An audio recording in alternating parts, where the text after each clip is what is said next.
जय शिवराय मित्रांनो, स्वागत आहे परत तुम्हा सर्वांचं एका व्हिडिओमध्ये।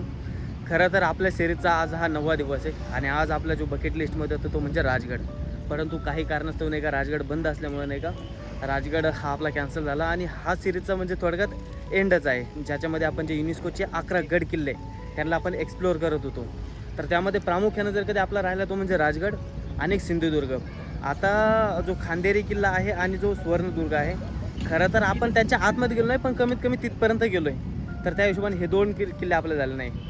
परंतु मग आज आपली ही सिरीज जरी संपली म्हणजे याचा अर्थ मग पुढील व्हिडिओ येणार नाही का, तर 100% येणार आहे। तर आज आपलं प्रयोजन असं आहे की जो आपला कडेपठार आहे ना, तर ह्या कडेपठारावरील खूप साऱ्या अशा ऐतिहासिक गोष्टी झालेल्या आहेत आणि खूप अशा ऐतिहासिक व्यक्तींच्या समाधी आहे, त्यांचं तिथं वास्तव्य होतं, काही लढाया झालेल्या आहे।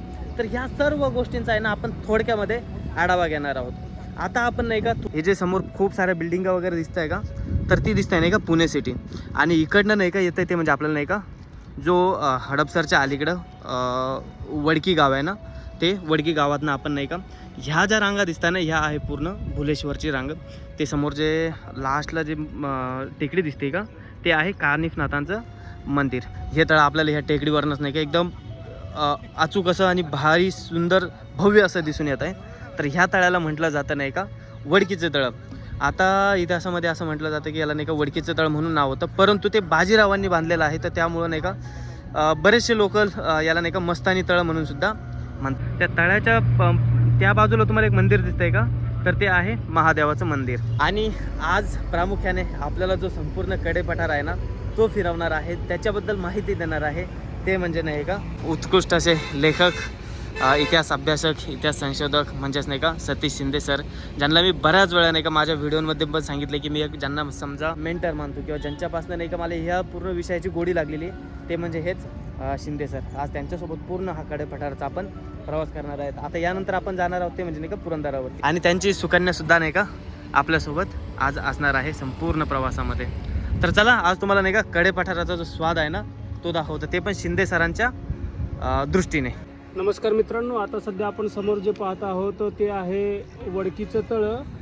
ह्या तळ्याच्या पाठीमागं हा बांधीव आणि तटबंदीने आखीव रेखीव असा चिरेबंदी दगडांनी बांधून काढलेला हा वडकीचं तळं किंवा तलाव। आणि हा जो चारी बाजूंनी जो आपल्याला खोलवणाचा जो भाग दिसतो त्याच्यामध्ये पावसाच्या पर्जन्यधारा एकत्र होतात आणि पावसामध्ये आता सध्या जो ऑगस्ट महिना चाललेला आहे त्यामध्ये तुम्ही पाहत आहात की हे तळ संपूर्णपणे पाण्याने तुडुंब भरून गेलेलं आहे। आणि ह्या तळ्याच्या जस्ट पाठीमागं जो परिसर आहे ते वडकी असं गाव आहे। वडकी हे या गावाचा उल्लेख तुम्हाला पेशवे काळामध्ये वेगवेगळ्या कागदपत्रांमध्ये पण दिसून येईल। त्याच्या पाठीमागं तुम्ही पुण्याच्या आग्नेय भागाचा परिसर तुम्ही पाहू शकता, अतिशय सुंदर असं विहंगम दृश्य।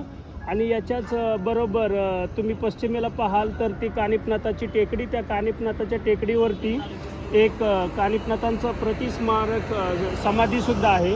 यांची मूळ समाधी जी आहे ती अहमदनगर जिल्ह्यामध्ये आहे। आणि त्या कानिफनाथाच्या टेकडीच्या पाठीमागं बोबदेव घाट आहे, बोबगाव हे गाव आहे। कानिफनाथाच्या टेकडीच्या जस्ट डावीकडे पठारवाडी या गावाजवळ चतुर्मुख हा एक शिवमंदिर आहे आणि तिथूनच करा आणि चांबळी ह्या 2 नद्यांचा उगम होतो।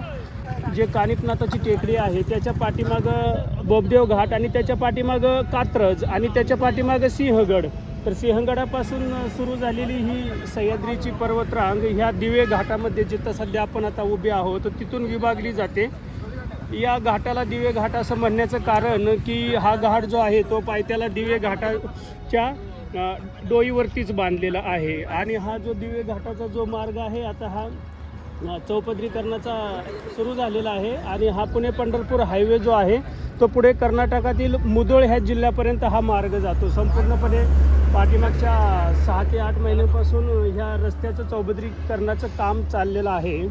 1 ते 1-1.5 वर्षापूर्वी ह्या परिसरामध्ये ह्या गच्च जंगल झाडीमध्ये एका बिबट्याचं वास्तव्य होतं आणि त्याच्यामुळे महाराष्ट्र वनीकरण विभागाने ह्या वडकीच्या तळ्याला इथं पर्यटकांना प्रवेश बंदी केलेली होती। किल्ले पुरंदर ह्या कृष्णाजी वासुदेव पुरंदरे ह्या 1944-45च्या दरम्यान लिहिलेल्या पुस्तकात पुरंदरे ह्या तलावाचा उल्लेख वडकीचं तळ असं करतात। परंतु स्थानिक लोक याला मस्तानीचा तलाव असं म्हणतात. याचं कारण असं की हा जो तलाव आहे तो पहिल्या बाजीराव पेशवे यांनी बांधला.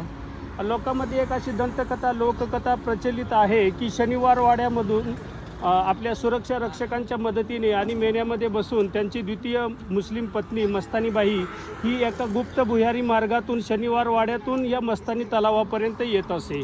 परंतु ह्या लोककथेला दंतकथेला ऐकीव कथेला इतिहासामध्ये कुठलाही थारा नाही आणि हे ते शक्यही नाही आहे. त्याच्यामुळे ह्या तलावाचं नाव मस्तानी तलाव असं पडलेलं आहे. आणि ह्या तलावाच्या पश्चिम काठाच्या तटबंदीवरती तिथं तुम्हाला एक गणेश मंदिर आणि एक शिव मंदिरही पाहायला भेटतं. धन्यवाद.